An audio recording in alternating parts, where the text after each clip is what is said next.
आज के लेक्चर में आप सभी का स्वागत है। आज हम करेंगे बिजनेस के बारे में, व्यवसाय के बारे में। कोई भी व्यक्ति मान लीजिए कोई बिजनेस करता है। बिजनेस करने के लिए वो किस तरह से पोस्ट ऑफिस की सेवाओं का लाभ उठा सकता है, उसके बारे में हम बात करेंगे कि कौन कौन सी बिजनेस फैसिलिटीज पोस्ट ऑफिस में दी जाती हैं। तो आज की वीडियो में सबसे पहले हम करेंगे बुक नाउ पे लेटर के बारे में। इसकी आपने फुल फॉर्म अच्छे से याद रख लेनी है।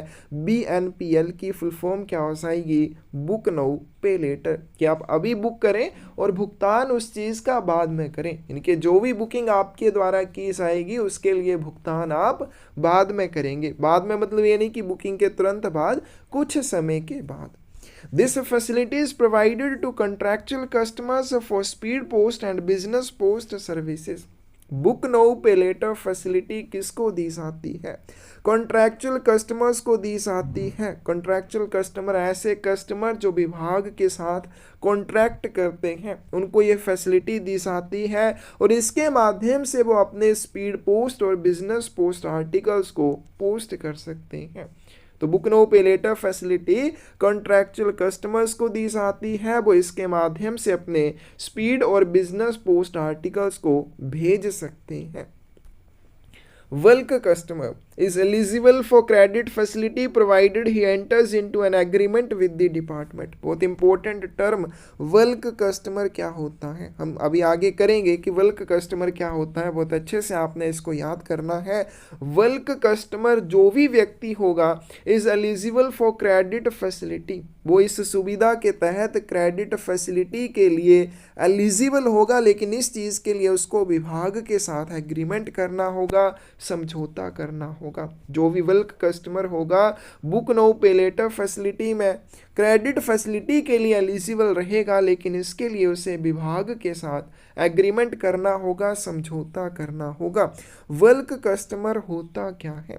Is defined as anyone who provides ₹10,000 worth of speed post business in a calendar month at a speed post booking centre. Bulk customer एक ऐसे कस्टमर या ग्राहक को कहेंगे जो स्पीड पोस्ट बुकिंग सेंटर पर एक कैलेंडर महीने में स्पीड पोस्ट बिजनेस व्यवसाय प्रदान करता है कम से कम 10,000 रुपये का। केवल कस्टमर या थोक ग्राहक, हम किसी ऐसे ग्राहक को कहेंगे जो स्पीड पोस्ट बुकिंग सेंटर में एक कैलेंडर महीने में 10,000 रुपये का स्पीड पोस्ट बिजनेस प्रदान करता है। कौन सा बिजनेस? Speed post business. कितने समय में? एक कैलेंडर महीने में। तो वेल कस्टमर क्या हो जाएगा? एक कैलेंडर माह में कम से कम 10,000 रुपये का स्पीड पोस्ट व्यवसाय प्रदान करने वाला ग्राहक हो जाएगा। All the cases of enrollment or a registration of corporate customer, either VNPL or advance deposit, जितने भी मामले होंगे जहां पर कॉरपोरेट कस्टमर, चाहे वो BNPL के लिए चाहे वो एडवांस डिपॉजिट के लिए एनरोलमेंट या रजिस्ट्रेशन कर रहा है, नामांकन या पंजीकरण कर रहा है, ऐसे सभी मामले जहां पर कॉरपोरेट कस्टमर बुक नाउ पे लेटर फैसिलिटी के लिए या एडवांस डिपॉजिट फैसिलिटी के लिए नामांकन या पंजीकरण कर रहा है, providing monthly business of 10,000 rupees और above at a single location, और वो क्या करता है, सिंगल लोकेशन के ऊपर 10,000 रुपये या उससे ज़्यादा का मासिक व्यवसाय प्रदान करता है, shall be approved by director or chief postmaster in case of GPO and divisional head for all other cases falling under his or her jurisdiction। तो वहाँ पे उसको कौन अप्रूव करता है? उसके एनरोलमेंट को या रजिस्ट्रेशन को जर्नल पोस्ट ऑफिस के मामले में डायरेक्टर करता है या चीफ पोस्ट मास्टर करता है। तो हमने जीपीओ के बारे में जब किया था, टाइप ऑफ पोस्ट ऑफिस के बारे में किया था, वहाँ पे हमने किया था कि जीपीओ जो है वो किस तरह के होते हैं, उनका हेड कौन होता है। उनका हेड डायरेक्टर भी हो सकता है, चीफ पोस्ट मास्टर भी हो सकता है। तो उनके मामले में अगर जनरल पोस्ट ऑफिस है तो वहाँ पे इस तरह के एनरोलमेंट या रजिस्ट्रेशन को अप्रूव करने वाला डायरेक्टर होगा या चीफ पोस्ट मास्टर रहेगा, और बाकी सारी कंडीशंस में डिविजनल हेड होगा अगर उसके ज्यूरिडिक्शन में इस तरह का कोई केस आता है।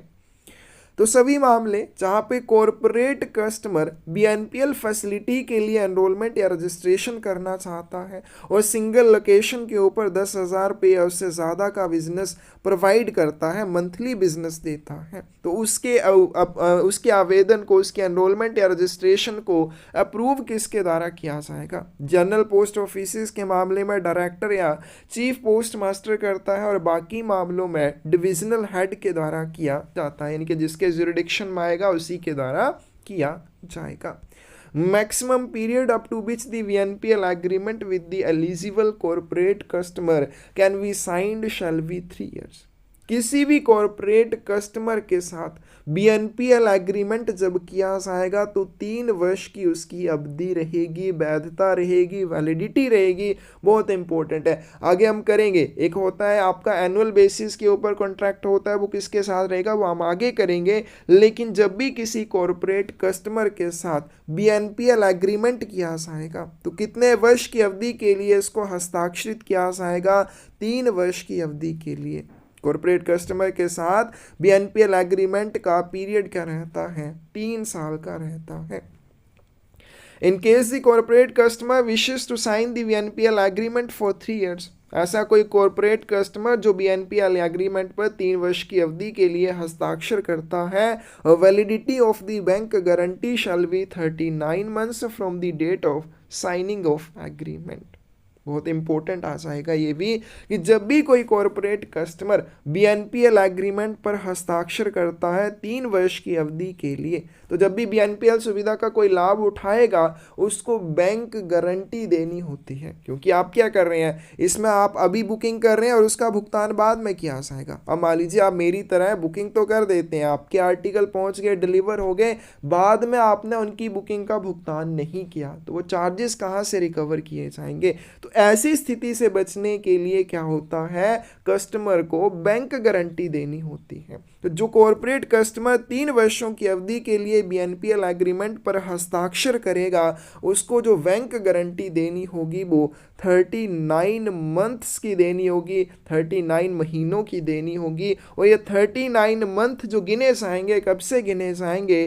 Date of signing of agreement. जिस तारीख को एग्रीमेंट के ऊपर हस्ताक्षर होते हैं उस तारीख से लेके 39 मंथ्स तक वैलिडिटी होनी चाहिए बैंक गारंटी की। ठीक है, तो टोटल 36 मंथ्स यानी कि 3 साल के लिए एग्रीमेंट के ऊपर आप हस्ताक्षर करेंगे, यानी कि 36 महीनों के लिए बैंक गारंटी आपको उससे 3 महीने ज़्यादा के लिए देनी होगी।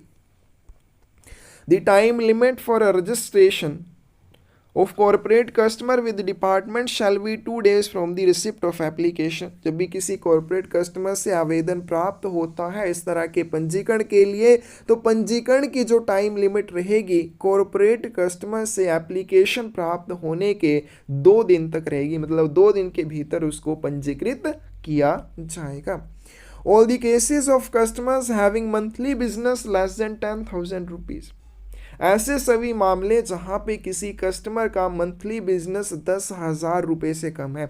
ऊपर तो हमने कर लिया कि 10,000 रुपये का बिजनेस है या उससे ज़्यादा का है सिंगल लोकेशन के ऊपर, तो उसको अप्रूव कौन करता है? GPO के मामले में डायरेक्टर करेगा या चीफ पोस्ट मास्टर करेगा, बाकी मामलों में हेड ऑफ डिवीज़न करता है। लेकिन कोई ऐसा कस्टमर है मेरी तरह का जिसके पास मंथली बिजनेस 10,000 रुपये से कम है लेकिन वो BNPL फैसिलिटी भी चाहता है, will be enrolled with the approval of CPMG or PMG as the case may be, subject to the conditions that free pickup shall not be provided। वहाँ पे उसको एनरोल किया जा सकता है। किसका अप्रूवल चाहिए? चीफ पोस्ट मास्टर जनरल का या पोस्ट मास्टर जनरल का अप्रूवल चाहिए। लेकिन वहाँ पे एक कंडीशन लागू होती है, फ्री पिकअप फैसिलिटी उसको नहीं मिलेगी। क्या बाकियों को फ्री पिकअप फैसिलिटी मिलेगी, लेकिन ऐसा कोई कस्टमर जिसका मंथली बिजनेस 10,000 रुपये से कम है और फिर भी वो BNPL फैसिलिटी में एनरोल होना चाहता है तो उसके पास अप्रूवल होना चाहिए चीफ पोस्ट मास्टर जनरल या पोस्ट मास्टर जनरल का, और उसको क्या होगा? फ्री पिकअप फैसिलिटी नहीं मिलेगी।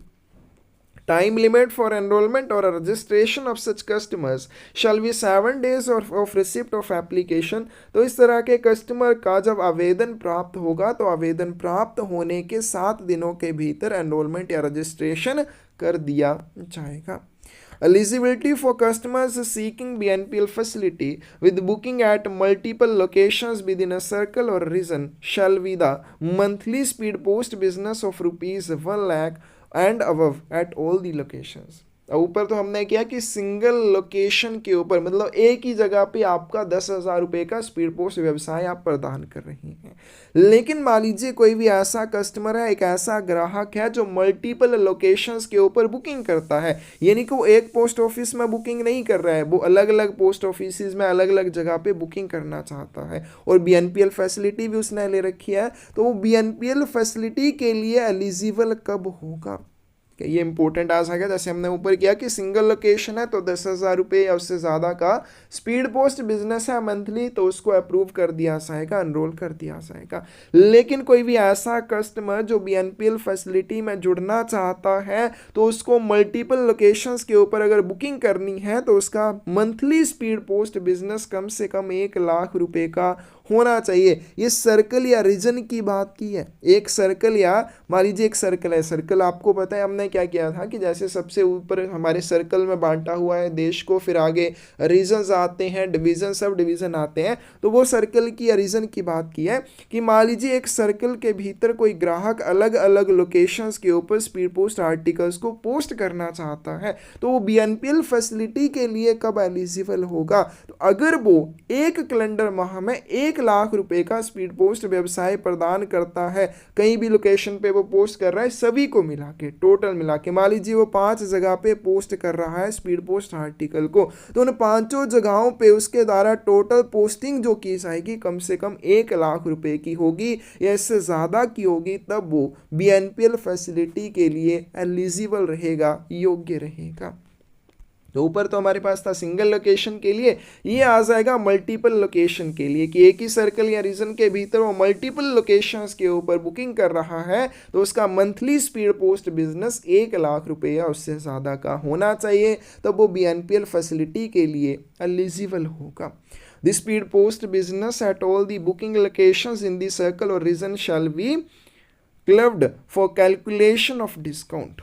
जब इस तरह पे वो बहुत सारी लोकेशंस के ऊपर पोस्टिंग कर रहा है, जितनी भी लोकेशंस के ऊपर पोस्टिंग उसने की है उन सभी को कैलकुलेट किया जाएगा जब हम बात करेंगे कैलकुलेशन ऑफ डिस्काउंट की। डिस्काउंट जो दिया जाता है कि आपका बिजनेस अगर इतने से इतना होता है, हम आगे करेंगे डिस्काउंट स्ट्रक्चर अभी आएगा, तो उस डिस्काउंट स्ट्रक्चर को जब देखा जाएगा तो उस डिस्काउंट में क्या होगा, आपने सर्कल या रीजन में जितनी भी लोकेशंस के ऊपर बुकिंग किया उन सभी को कैलकुलेट किया जाएगा, उसके आधार पर आपको डिस्काउंट दिया जाएगा। ये नहीं कि अलग लोकेशन के ऊपर आपको अलग अलग डिस्काउंट मिलेगा, ऐसा नहीं, सभी आपने जितनी भी बुकिंग किया सभी को एक साथ देखा जाएगा, उसके ऊपर आपको डिस्काउंट दिया जाएगा।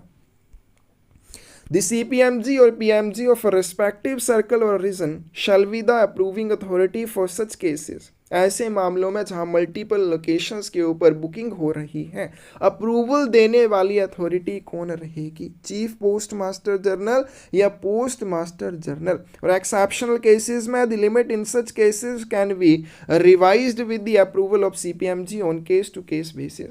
और ऐसे मामलों में ये जो 1 लाख रुपए की लिमिट है इसको रिवाइज करना कौन कर सकता है? CPMG के अप्रूवल के साथ किया जा सकता है। तो मल्टीपल लोकेशंस के ऊपर बुकिंग की अप्रूवल कौन देता है? CPMG या पोस्ट मास्टर जनरल देता है। In BNPL or advance deposit agreement can be renewed subsequently with the existing terms and conditions for a period of 2 years। पहले जब शुरुआत में कॉरपोरेट कस्टमर के लिए BNPL एग्रीमेंट के ऊपर हस्ताक्षर लिए जाएंगे, 3 वर्ष की अवधि के लिए लिए जाएंगे, फिर जब नेक्स्ट टाइम उसको रीन्यू किया जाएगा सेम टर्म्स एंड कंडीशंस के साथ 2 वर्ष की अवधि के लिए रिन्यूअल इसको किया जाता है, नवीकरण इसका किया जाता है। On each occasion by approving authority provided that the customer will furnish renewed or fresh security deposit amount as prescribed by department of post from time to time.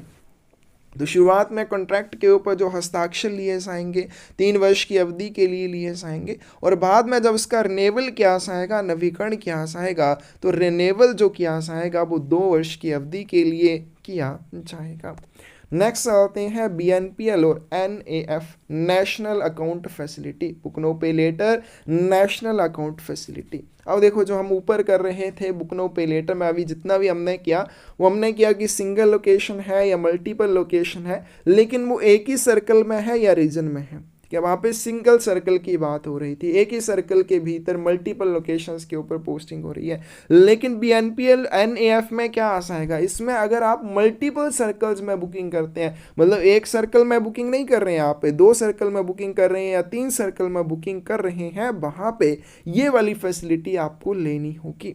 National account facility involves booking of speed post articles from more than 1 circle. तो इसमें क्या हो जाएगा, अगर आप speed post articles की booking एक से ज़्यादा सर्कल में करना चाहते हैं तो ये फैसिलिटी का लाभ आप उठा सकते हैं। ठीक है, हमने ऊपर जो किया वो क्या था, सिंगल लोकेशन के ऊपर या मल्टीपल लोकेशन, लेकिन लोकेशन सिंगल सर्कल में है, वहाँ पे 2 सर्कल नहीं है, एक ही सर्कल के अंदर मल्टीपल लोकेशंस हैं। लेकिन अगर आप क्या करना चाहते हैं, मल्टीपल सर्कल से, एक से ज़्यादा सर्कल से स्पीड पोस्ट आर्टिकल्स की बुकिंग करना चाहते हैं तो नेशनल अकाउंट फैसिलिटी आपके लिए है। The condition for seeking national account facility shall continue to be speed post business rupees 1 crore per annum for all from all the locations, and all the cases for booking under NAF will be sent by nodal circle to mail business division of postal directorate for approval। तो यहाँ पे बताया गया है कि national account facility में अगर कोई भी जुड़ना चाहता है, कौन इसके लिए एलिजिबल रहेगा, तो जो 1 वर्ष में 1 करोड़ रुपए का बिजनेस प्रदान करता है सभी लोकेशन से। ठीक है, वो अलग अलग सर्कल में मान लीजिए अलग अलग जगह से पोस्टिंग कर रहा है, सभी पोस्टिंग को मिला के अगर उसका 1 साल का बिजनेस 1 करोड़ रुपए है या उससे ज़्यादा है तो वो क्या हो जाएगा, इसके लिए एलिजिबल हो जाएगा। और ऐसे सभी मामले जहां पे NAF नेशनल अकाउंट फैसिलिटी के तहत बुकिंग की जाती है तो इसका जो अप्रूवल के लिए भेजा जाएगा वो किसको भेजा जाएगा, नोडल सर्कल के द्वारा mail business division of postal directorate, postal directorate के मेल बिजनेस डिवीजन को अप्रूवल के लिए से भेजा जाता है। तो नेशनल अकाउंट फैसिलिटी के लिए अप्रूवल कौन देता है, नोडल सर्कल के द्वारा अप्रूवल के लिए से पोस्टल डायरेक्टोरेट के मेल बिजनेस डिवीजन को भेजा जाता है। और कोई भी व्यक्ति कब इस शर्त का कब इसमें आ जाएगा, नोडल नेशनल अकाउंट फैसिलिटी में, अगर वो सभी स्थानों से प्रतिवर्ष 1 करोड़ रुपए का स्पीड पोस्ट व्यवसाय प्रदान करेगा।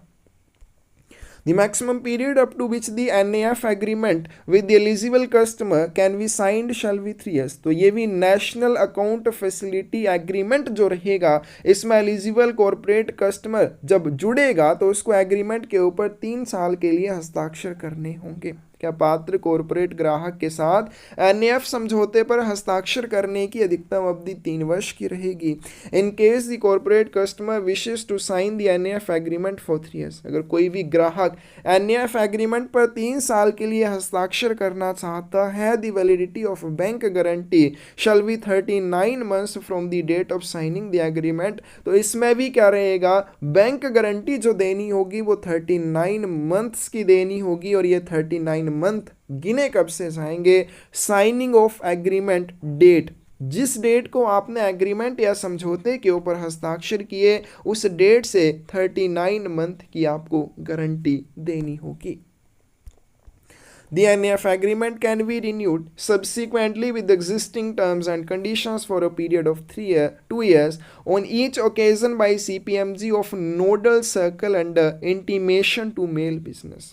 NAF एग्रीमेंट को जब 3 साल के लिए आपने हस्ताक्षरित किया, 3 साल की अवधि समाप्त होने पर उसको जब रीन्यू किया जाएगा, उसका जब नवीकरण किया जाएगा 2 वर्ष की अवधि के लिए किया जाएगा। कौन करता है, CPMG of nodal circle, nodal circle का CPMG करता है, और वो क्या करता है, मेल बिजनेस को इस चीज़ के बारे में इंटीमेट कर देता है। The amount of bank guarantee shall be reviewed by authority who has signed the BNPL agreement with corporate customer on a quarterly basis। Bank guarantee की जो राशि होती है उसको रिव्यू किया जाता है, उसका रिव्यू किया जाता है क्वार्टरली बेसिस के ऊपर, त्रैमासिक आधार पर। क्या जो बैंक गारंटी आपने दी है, मान लीजिए 50,000 रुपये की दी है, उसका क्या किया जाता है, रिव्यू किया जाता है क्वार्टरली बेसिस के ऊपर। रिव्यू कौन करता है, उस अथॉरिटी के द्वारा किया जाता है जो बीएनपीएल एग्रीमेंट के ऊपर हस्ताक्षर करता है कॉरपोरेट कस्टमर के साथ। तो कॉरपोरेट कस्टमर के साथ जो भी अथॉरिटी के द्वारा हस्ताक्षर किए जाते हैं उसके द्वारा बैंक गारंटी की क्वार्टरली बेसिस के ऊपर रिव्यू किया जाता है या समीक्षा की जाती है। क्या उस प्राधिकारी द्वारा तिमाही आधार पर की जाएगी जिसने कॉरपोरेट ग्राहक के साथ बीएनपीएल समझौते पर हस्ताक्षर किए होंगे, चाहे वो डायरेक्टर है, चाहे चीफ पोस्ट मास्टर है, पीएमजी है, चीफ पोस्ट मास्टर जनरल है या हेड ऑफ डिवीजन है। In case the amount of speed post business found in exceed the amount of bank guarantee already furnished, a bank guarantee of additional amount shall be obtained from the customer। ऐसा मामला जहाँ पे bank guarantee कम है लेकिन speed post business ज़्यादा हो जाता है, वहाँ पे जितना आपने ज़्यादा बिजनेस करवाया है या किया है, अतिरिक्त राशि की बैंक गारंटी आपको कस्टमर से लेनी होगी। मान लीजिए आपने 50,000 रुपये की बैंक गारंटी दी थी लेकिन आप क्या करते हैं, बिजनेस कर देते हैं 60,000 रुपये का, तो एडिशनल जो आपने बिजनेस किया है उसके अनुसार ग्राहक से और एक्स्ट्रा बैंक गारंटी ले ली जाती है। Divisional heads will send a monthly statement by 10th date of the following month to respective region और सर्कल। जो भी बुकिंग होती है मंडल प्रमुख द्वारा संबंधित रीजन या सर्कल को अगले महीने की 10 तारीख तक मासिक विवरण भेजे जाते हैं। The performance of corporate customer registration, corporate customer की रजिस्ट्रेशन का जो प्रोसेस होता है उसकी परफॉर्मेंस को shall be monitored and reviewed by region और सर्कल ऑन मंथली बेसिस। तो सर्कल या रीजन के द्वारा मंथली बेसिस मासिक आधार पर उनको भी रिव्यू किया जाता है कि किसी भी डिवीजन में कॉर्पोरेट कस्टमर की रजिस्ट्रेशन प्रोसेस की परफॉर्मेंस क्या है। नेक्स्ट चलते हैं, bulk customer choosing to avail credit facility will apply to designated authority in prescribed format. ये तो हमने ऊपर कर लिया कि कॉर्पोरेट कस्टमर के लिए या एनएफ अकाउंट फैसिलिटी आपको चाहिए तो वो किस तरह से रहेगा। अब बात करते हैं बल्क कस्टमर की। कोई भी बल्क कस्टमर कौन हो जाएगा, जो 10,000 रुपये या उससे ज़्यादा का स्पीड पोस्ट व्यवसाय स्पीड पोस्ट बुकिंग सेंटर पर एक कैलेंडर माह में प्रदान करेगा। तो कोई भी बल्क कस्टमर जो क्या करता है, क्रेडिट फैसिलिटी का लाभ लेता है, उसको क्या करना होगा, क्रेडिट फैसिलिटी का लाभ लेने के लिए उसको क्या करना होगा, डेजिग्नेटेड अथॉरिटी के पास आवेदन करना होगा। Customer has to apply for availing BNPL facility with the divisional head. Normal condition में अगर कस्टमर है, बल्क कस्टमर है, उसको बीएनपीएल फैसिलिटी चाहिए तो इसके लिए आवेदन किसके पास करेगा, डिविजनल हेड के पास, मंडल प्रमुख के पास करेगा। कॉर्पोरेट कस्टमर नहीं है, वो क्या है, बल्क कस्टमर है। The application will be forwarded to the postmaster general for approval। अब सबसे पहले जो भी बल्क कस्टमर है वो क्या करेगा, हेड ऑफ डिवीजन के पास आवेदन देगा। हेड ऑफ डिवीजन आगे उस आवेदन को पोस्ट मास्टर जनरल के पास भेजेगा अप्रूवल के लिए। जब approval head post master general के द्वारा दे दिया जाएगा, customer shall have to produce bank guarantee, फिर ग्राहक को बैंक गारंटी प्रोवाइड करनी होगी। देन ही कैन टेंडर स्पीड पोस्ट और business parcel article in bulk at booking office every day without making any payment at the time of booking। फिर उसके बाद वो कस्टमर जब बैंक गारंटी प्रोवाइड कर देगा स्पीड पोस्ट बुकिंग सेंटर पर अपने स्पीड पोस्ट और बिजनेस पोस्ट आर्टिकल्स को बल्क में बड़ी संख्या में बुक करने के लिए प्रस्तुत कर सकेगा और इसमें उसे बुकिंग के समय कोई भुगतान करने की आवश्यकता नहीं रहेगी। Contract will be applicable for a period of 1 year. इस तरह के बल्क कस्टमर के द्वारा जो एग्रीमेंट किया जाएगा, उसकी अनुबंध किया कॉन्ट्रैक्ट किया जाएगा, उसकी अवधि क्या रहेगी, 1 वर्ष रहेगी। And approving authority shell renew the contract on annual basis. Approving authority यहाँ पे कौन है, पोस्ट मास्टर जनरल है। Post master general annual basis के ऊपर उसको रिन्यू करेगा, उसका नवीकरण करेगा। बहुत इंपॉर्टेंट है, यहाँ पे ध्यान रखना, बल्क कस्टमर जो कॉन्ट्रैक्ट करेगा, कॉन्ट्रैक्ट पीरियड क्या रहेगा, 1 वर्ष का रहेगा और अप्रूविंग अथॉरिटी एनुअल बेसिस के ऊपर इस कॉन्ट्रैक्ट को रिन्यू करेगी। The PNPL bill will be prepared on monthly basis, calendar month by office of posting। बहुत इंपॉर्टेंट है, जैसे कि बुक नो पे लेटर, इसमें नाम से हमें पता चल रहा है कि बुक नो पे लेटर, अभी बुक करें बाद में भुगतान करें। अब इसमें बाद में भुगतान कब किया जाएगा, तो कैसे भुगतान किया जाता है, बुक नाउ पे लेटर फैसिलिटी में जो भी आर्टिकल पोस्ट किए जाते हैं किसी कस्टमर के द्वारा, उनके लिए एक बिल तैयार किया जाता है। बिल कैसे तैयार किया जाता है, मंथली बेसिस के ऊपर, मंथली बेसिस मासिक आधार पर तैयार किया जाता है। और इस बिल को तैयार कौन करता है, ऑफिस ऑफ पोस्टिंग के द्वारा किया जाता है। क्या आएगा, बुक नाउ पे लेटर फैसिलिटी में ग्राहक के द्वारा जो भी आर्टिकल पोस्ट किए जाते हैं एक कैलेंडर माह में, उनके लिए एक बिल तैयार किया जाता है। कौन करता है, ऑफिस ऑफ पोस्टिंग के द्वारा किया जाता है। The bill will be raised bye 7th day of the following month. Bill जो है अगले महीने की 7 तारीख तक पेश किया जाएगा। अब मान लीजिए मैं कस्टमर हूँ, मैं क्या करता हूँ, BNPL फैसिलिटी का लाभ उठाता हूँ। अब मैंने क्या किया, मार्च महीने में बहुत सारी बुकिंग कर दी, मैंने 50,000 रुपये की बुकिंग कर दी। अब ये 50,000 रुपये की बुकिंग मैंने एक कैलेंडर माह में जो करी है, इसका बिल मुझे कब भेजा जाएगा, क्योंकि मैंने बुकिंग के समय भुगतान नहीं करना है, क्योंकि मैं बुक नाउ पे लेटर फैसिलिटी के अंडर इनको पोस्ट कर रहा हूँ। तो इसके लिए जो बिल तैयार करके 50,000 रुपये का मुझे भेजा जाएगा, मार्च के अगले महीने यानी कि अप्रैल मंथ की 7 तारीख तक मुझे भेज दिया जाएगा, मुझे पेश कर दिया जाएगा। कैसे हो जाएगा, जिस भी माह में मैं स्पीड पोस्ट आर्टिकल्स को भेजता हूं इस फैसिलिटी के अंडर, उसके अगले महीने की 7 तारीख तक उन सभी आर्टिकल्स के लिए जो मैंने पिछले महीने पोस्ट किए थे, एक बिल मुझे अगले महीने की 7 तारीख को पेश किया जाएगा। वेल्क customer shall pay the bill amount in full or on before last day of the month in which bill is raised. फिर मुझे वो बिल का भुगतान कब तक करना है, जिस महीने में मुझे बिल आया है, बिल आया मुझे अप्रैल मंथ में, मुझे इस बिल का भुगतान कब करना है, अप्रैल मंथ के लास्ट दिन या उससे पहले करना है। अप्रैल महीने के लास्ट दिन या उससे पहले मुझे इस बिल का भुगतान करना है। अगर मैं ऐसा नहीं करता हूँ, if not paid within the due date, निर्धारित अवधि के भीतर मैं इसका भुगतान नहीं करता हूँ, a penalty at the rate of 12% will be charge, तो 12% की दर से जुर्माना लगाया जाएगा। If bulk customer make full payment at the time of speed post article booking or provide speed post business of rupees 50,000 or above in a calendar month, he will be eligible for discount. Bulk customer discount के लिए eligible कब होगा, गलती से 10,000 मत कर देना। 10,000 कब आएगा, हम किसी भी कस्टमर को बल्क कस्टमर तब कहते हैं जब वो 10,000 रुपये का स्पीड पोस्ट व्यवसाय प्रदान करता है, लेकिन वहाँ पे उसको डिस्काउंट नहीं मिलेगा। डिस्काउंट कब मिलेगा, जब वो 50,000 रुपये या उससे ज़्यादा का व्यवसाय एक कैलेंडर माह में प्रदान करता है, तो उसको डिस्काउंट मिलता है। नेक्स्ट चलते हैं, बात करते हैं कैश ऑन डिलीवरी की। जैसे हमने VP आर्टिकल्स के बारे में किया था, उससे मिलती जुलती सर्विस है कैश ऑन डिलीवरी। लेकिन VP आर्टिकल में क्या होता है, जब भी VP आर्टिकल भेजना होता है, वो कोई भी भेज सकता है, कोई भी भेज सकता है, लेकिन उसके लिए उसे ये प्रमाणित करना होता है, डिक्लेरेशन देनी होती है कि ये जो मैं VP आर्टिकल भेज रहा हूँ, इसके लिए मुझे प्राप्तकर्ता से एक ऑर्डर प्राप्त हुआ है, उस ऑर्डर के निष्पादन के संबंध में मैं ये VP आर्टिकल भेज रहा हूँ। लेकिन कैश ऑन डिलीवरी में थोड़ा सा अलग है। In order to meet the requirements of bulk customers for collection of amount for costlier goods, cash on delivery facility is available.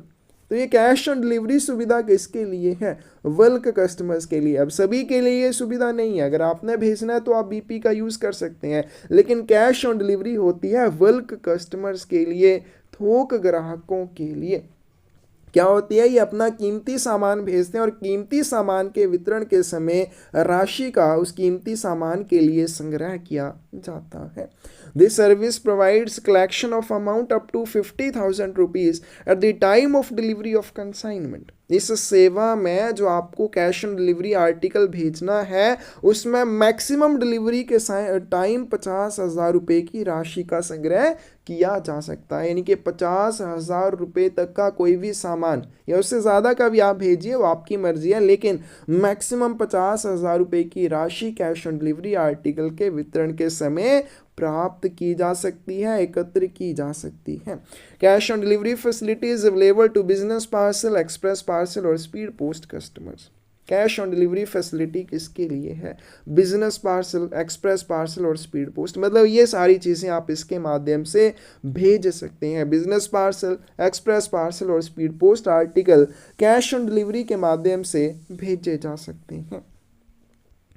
Conditions की बात करें, customer should be a contractual customer and has agreement with the department of for transmission of cash on delivery article.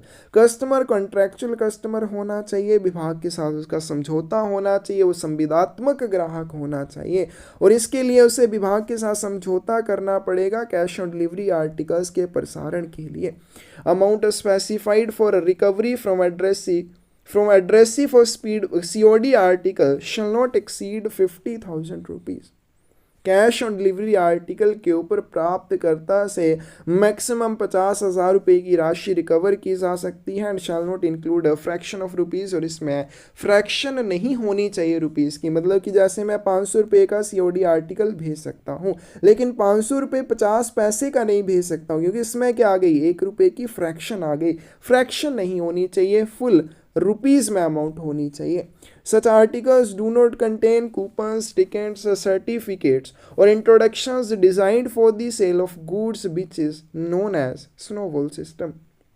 फिर उसके बाद ऐसे article जो होंगे उनमें कोई भी कूपन, टिकट या सर्टिफिकेट या इंट्रोडक्शन नहीं होनी चाहिए जो किसी भी सामग्री के बिक्री के लिए डिज़ाइन की गई हो, जिसे स्नोबॉल सिस्टम माना जाता है। तो स्नोबॉल सिस्टम के रूप में जो भी सामग्री मानी जाती है उस सामग्री की बिक्री या सेल के लिए डिज़ाइन किए गए कोई भी कूपन, टिकट, सर्टिफिकेट या इंट्रोडक्शन इस कैश ऑन डिलीवरी में नहीं भेजे जाएंगे। जब भी कैश ऑन डिलीवरी आर्टिकल भेजा जाता है एडिशनल चार्जेस कैसे लगते हैं? नॉर्मल चार्जेस तो लगेंगे ही जो भी हैं, उसके अलावा जैसे आपने बिजनेस पार्सल भेजा तो उसके अकॉर्डिंग चार्जेस हैं, आपने स्पीड पोस्ट भेजी उसके अकॉर्डिंग चार्जेस हैं, वो चार्जेस तो आपसे लिए जाएंगे। उसके अलावा आपसे एडिशनल और चार्जेस लिए जाएंगे। कैसे लिए जाएंगे? Amount to be recovered from addressee, प्राप्तकर्ता से रिकवर की जाने वाली राशि अगर 6500 रुपये तक है, 6500 रुपये तक है, 1.6% ऑफ COD वैल्यू रिकवर्ड, तो जो भी वैल्यू रिकवर की जाएगी उसका 1.6% एडिशनल फीस के रूप में लिया जाएगा। मान लीजिए आपने 5,000 रुपये का एक COD आर्टिकल भेजा, अगर बात करें इसके ऊपर COD के लिए एक्स्ट्रा चार्जेस कितने लगेंगे? 1.6%, क्योंकि ये 6,500 रुपये से कम है तो 1.6% of COD value recovered. Value कितनी रिकवर किया? 5,000 रुपये, तो इसका 1.6% लगेगा। कितना आ जाएगा आपके पास यहाँ पे? ठीक है, 50 मल्टीप्लाई 1.6 आ जाएगा। जो भी बनेगा वो आपसे COD के एक्स्ट्रा चार्जेस के रूप में लिया जाएगा। लेकिन अगर मान लीजिए वैल्यू है 7,000 रुपये, तो फिर कितने चार्जेस COD के लिए लगेंगे? एक्स्ट्रा चार्जेस कितने लगेंगे? 100 रुपये। ये तो फिक्स है, इतने रुपए तो लगने ही लगने हैं, प्लस 1% ऑफ अमाउंट एक्सीडिंग 6,500। फिर उसके बाद 7,000 रुपये का 1% नहीं, कितना? जो भी 6,500 से ज़्यादा होगा। 6,500 से ज़्यादा कितना है? सिर्फ 500 रुपये है, तो 500 रुपये का 1% लगेगा। क्या 500 रुपये का 1% यानी कि 500 गुने 1/100 कितना आ जाएगा? 5 रुपये, यानी कि 105 रुपये आपसे एक्स्ट्रा लिए जाएंगे अगर आपका आर्टिकल 7,000 रुपये के लिए COD के रूप में भेजा गया है। The fees shall be exclusive of taxes and taxes if leviable have to be paid extra as notified by central government from time to time। ये जो चार्जेस बताए गए हैं टैक्स फ्री हैं, अगर इनके ऊपर टैक्स लगना है तो वो भी साथ में इंक्लूड होगा। तो वो टैक्स तो गवर्नमेंट के द्वारा टाइम टू टाइम बताया जाता है, तो वो एक्स्ट्रा इसके ऊपर देना होगा।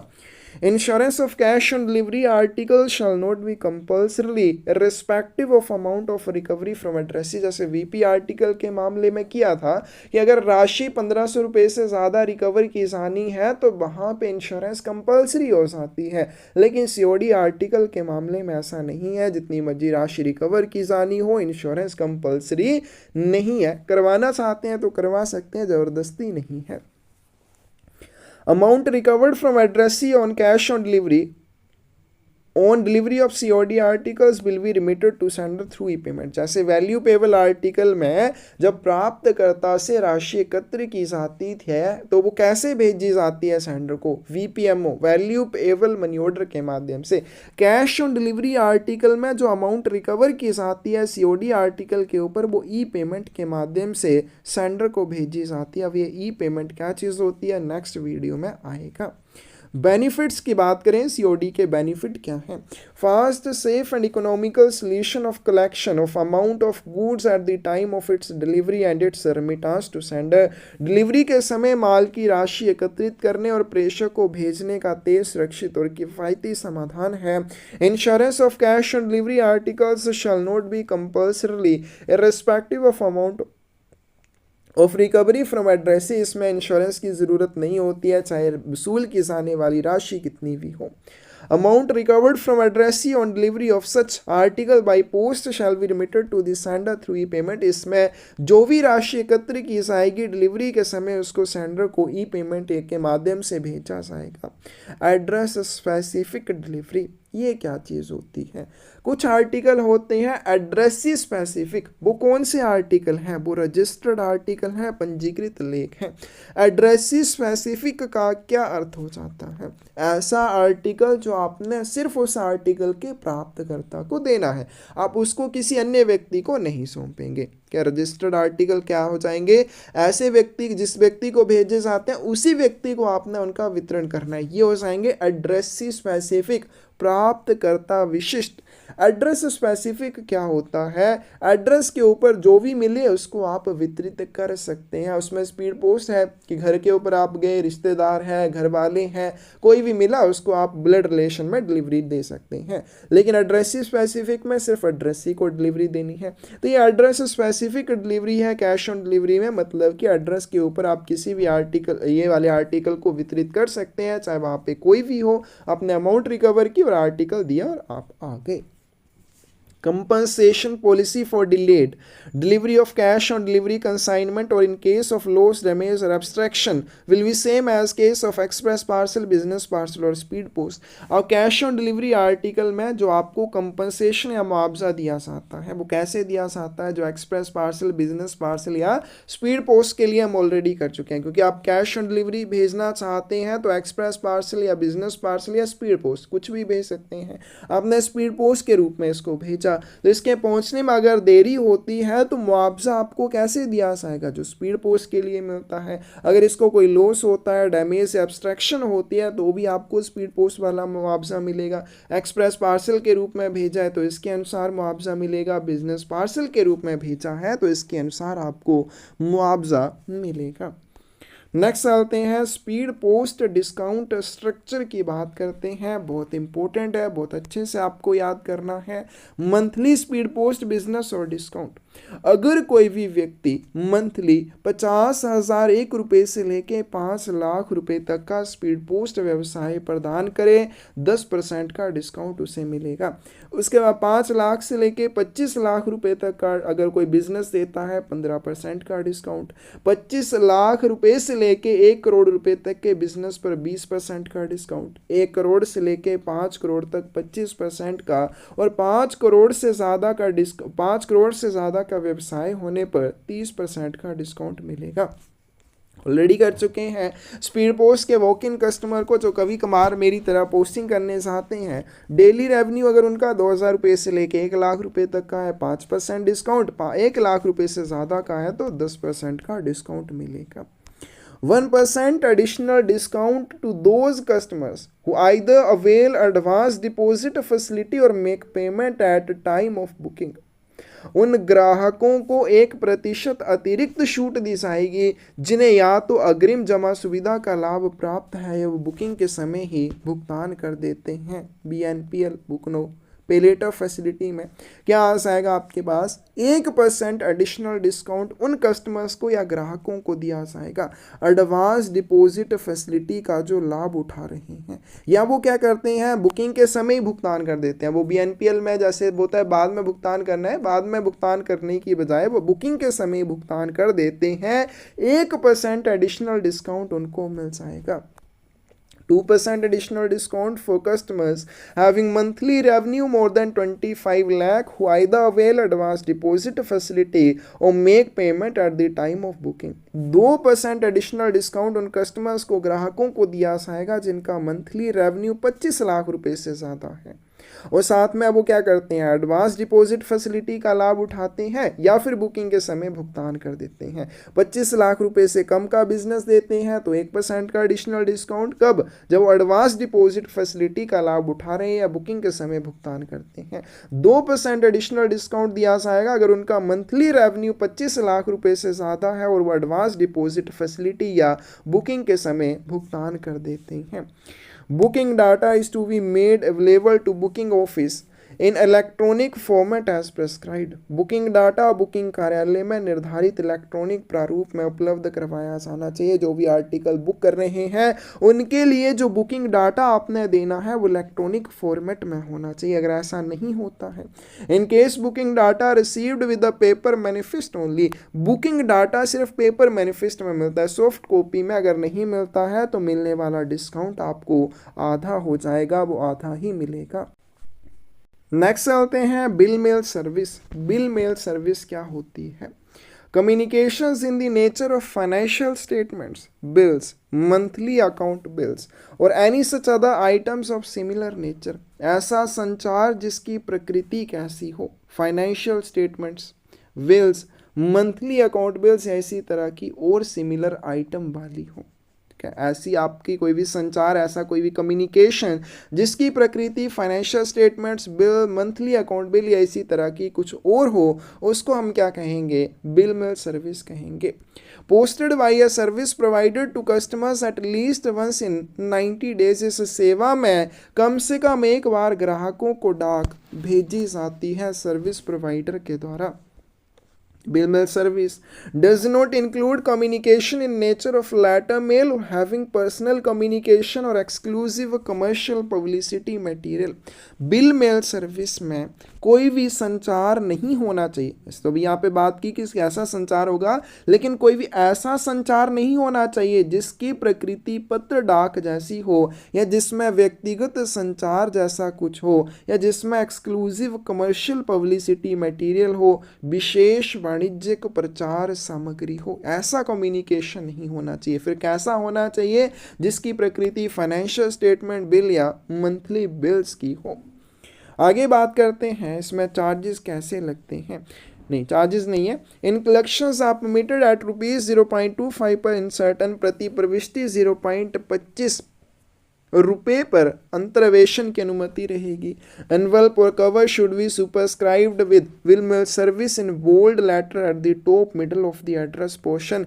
जैसे आप बिल मेल सर्विस में आर्टिकल भेजेंगे, बिल मेल सर्विस के तहत भेजे जाने वाले आर्टिकल्स के एनवलप या कवर के ऊपर बिल मेल सर्विस मोटे अक्षरों में लिखा हुआ होना चाहिए, पते वाली साइड। बहुत important. In bill mail service minimum quantity of articles to be posted at a time is 5000।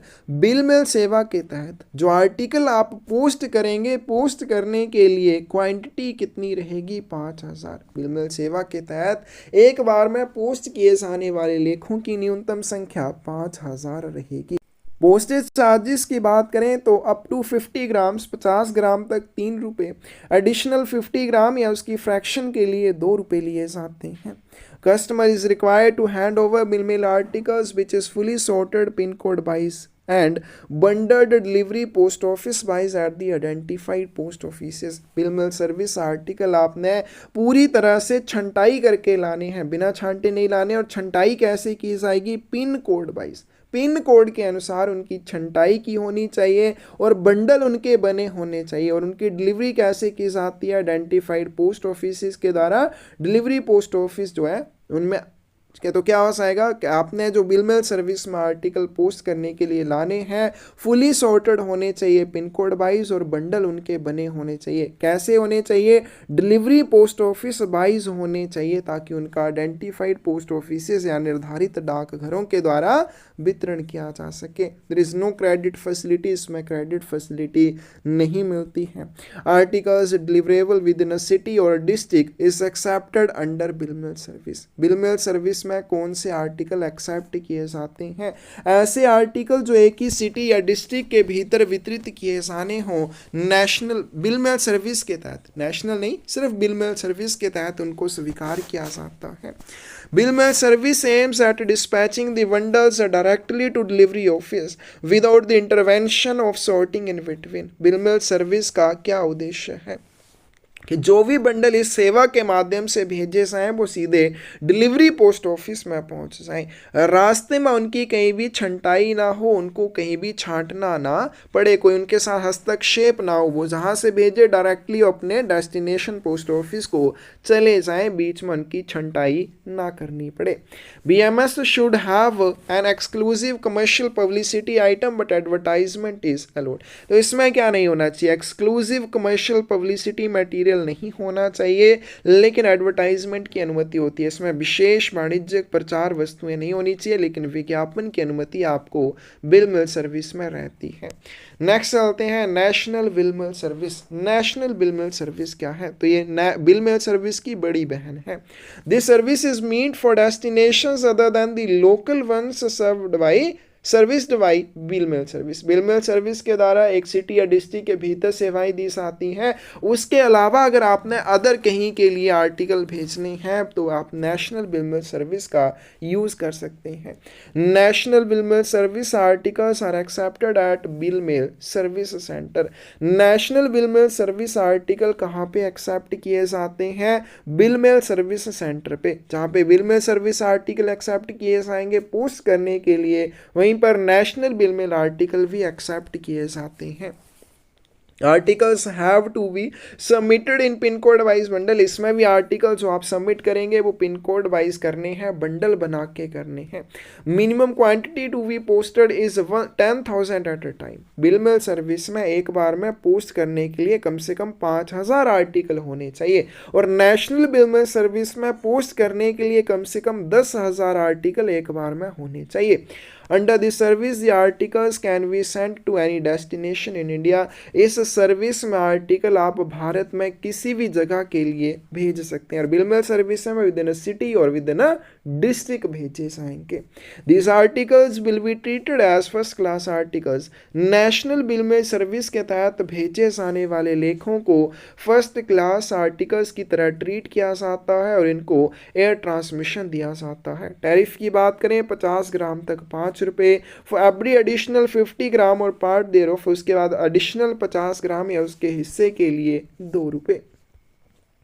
Sorted bundles will be sent by customer through speed post or a registered parcel on payment of additional charges. National bill mail service article speed post या registered parcel के माध्यम से भी भेजे जा सकते हैं, इसके लिए एक्स्ट्रा चार्जेस का भुगतान करना होगा।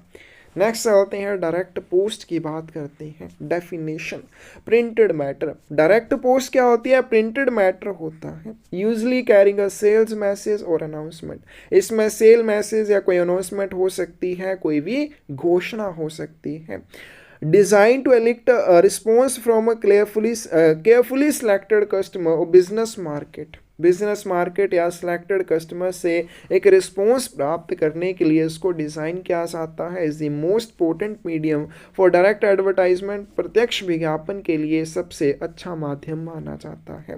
तो डायरेक्ट पोस्ट क्या हो जाएगी?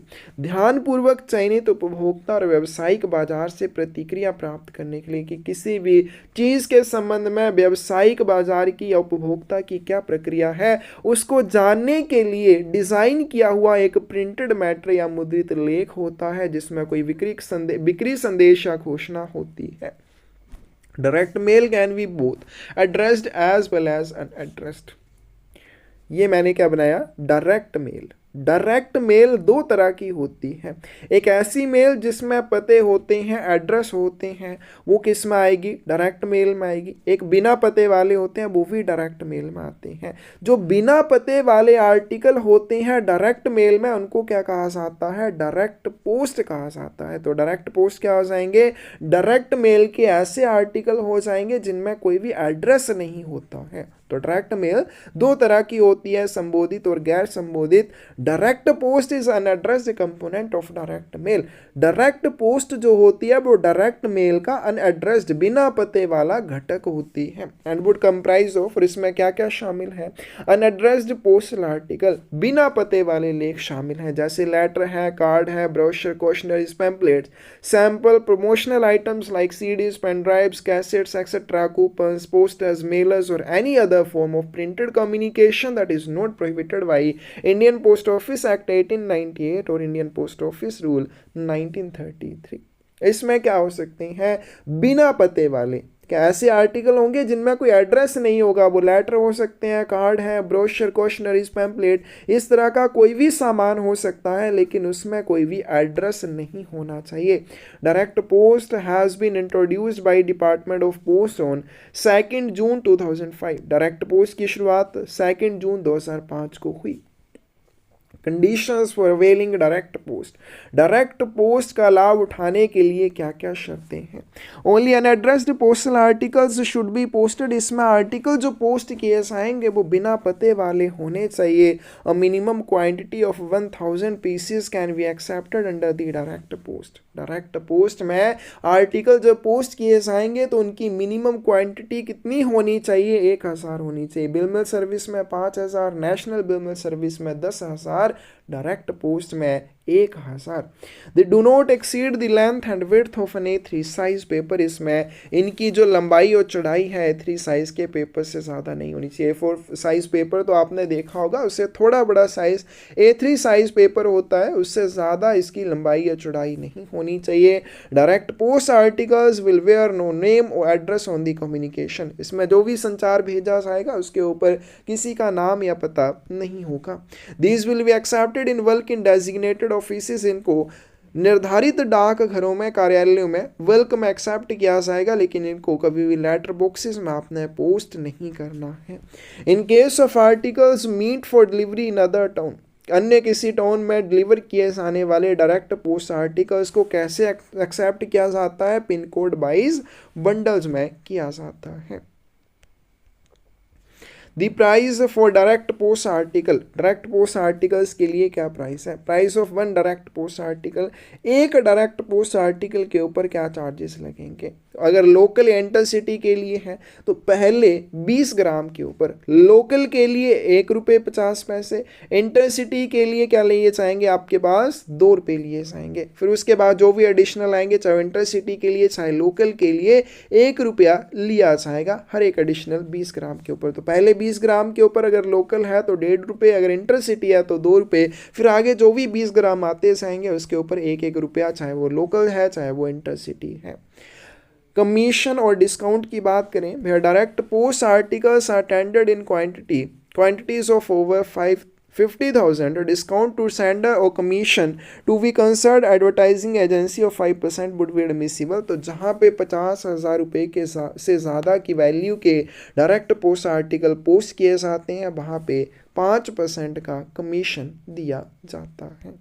तो ये थी आज की वीडियो, जहाँ पे हमने बहुत सारी इंपॉर्टेंट चीज़ें की जो आपको बहुत अच्छे से करनी है, एग्जाम में पूछे जाती हैं। बुक नो पे लेटर है, कैश ऑन डिलीवरी है, बिल मेल सर्विस है, नेशनल बिल मेल सर्विस है और डायरेक्ट पोस्ट है। बहुत इंपॉर्टेंट ये टॉपिक है। स्पीड पोस्ट स्ट्रक्चर आपने याद रखना है, लेकिन इसमें एक चीज़ रह गई,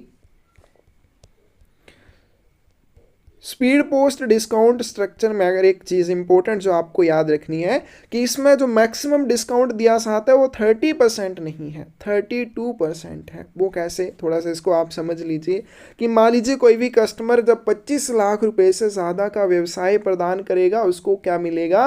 2% का एडिशनल डिस्काउंट मिलेगा। कब मिलेगा? जब वो एडवांस डिपॉजिट फैसिलिटी का लाभ उठा रहा है या फिर बुकिंग के समय भुगतान करता है तो उसको 2% का एडिशनल डिस्काउंट मिलेगा। अब मान लीजिए कस्टमर है वो 5 करोड़ से ज्यादा का बिजनेस प्रदान कर रहा है मंथली, उसको कितना डिस्काउंट मिलेगा? 30% का डिस्काउंट मिलेगा। लेकिन अगर वो एडवांस डिपॉजिट फैसिलिटी का लाभ उठा रहा है या बुकिंग के समय सारा भुगतान करता है तो उसको 2% और डिस्काउंट मिलेगा। तो टोटल डिस्काउंट कितना हो जाएगा? 32% हो जाएगा। इस चीज को थोड़ा आपने ध्यान रखना है। तो अगर आपको किसी भी एग्ज़ाम के रिलेटेड कोई बुक चाहिए तो डिस्क्रिप्शन में साइट का लिंक मिल जाएगा, जहाँ से आप बुक परचेज़ कर सकते हैं। क्वेश्चन पेपर की हैं, थ्योरी की बुक्स हैं, जो भी आपको चाहिए अपनी तैयारी करने के लिए। और बाकी आपको कोई भी इसमें डाउट हो कमेंट सेक्शन में आप पूछ सकते हैं। धन्यवाद।